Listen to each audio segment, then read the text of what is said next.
So I'm going to introduce you to the new Screencast tool that's built into current Chromebooks. You have to be on version 103 or above. So the first thing that you would do is either click on the launcher or tap the magnifying button on your keyboard and search for Screencast, and then you can open the app.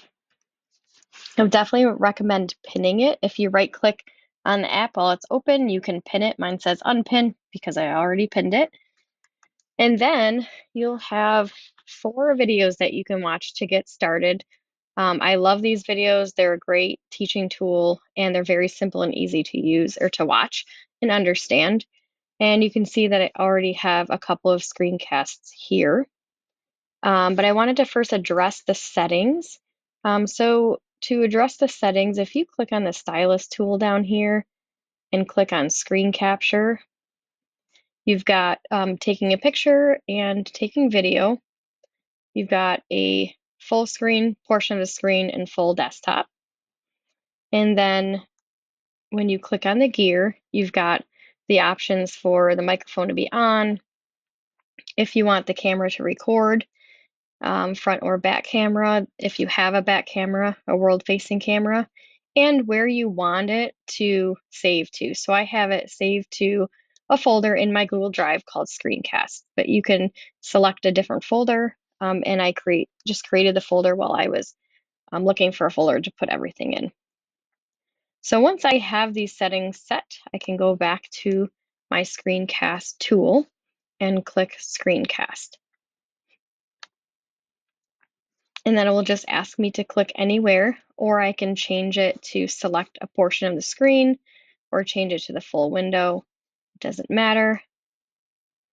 And then it will start recording. And now you can see that I've got my webcam here over in the corner. I can minimize that or make it bigger.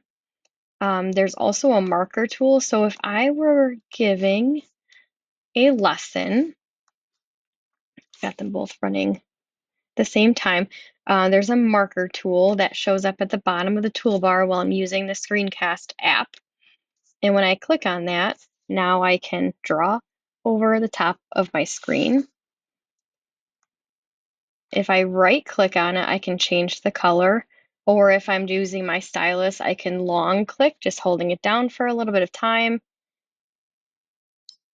So in part 2 of my video, I just want to show you that when you do create a screencast, it also gives you or whoever you're sharing this with a transcript, which is pretty cool. And you can search in the transcript if you want.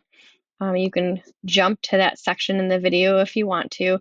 And this is where you might share it. In order to see the transcript, the other person that you're sharing this with needs to also have a Chromebook with a Screencast app. So for kids, it's going to be pretty easy. If I click share, it'll ask me to name this, click continue, and then I can share with others, and here's a link that I can copy. So in order to see the transcript, you're going to use this link and post that in Google Classroom. But if you don't care about the transcript, you can always just share the actual video from Google Drive.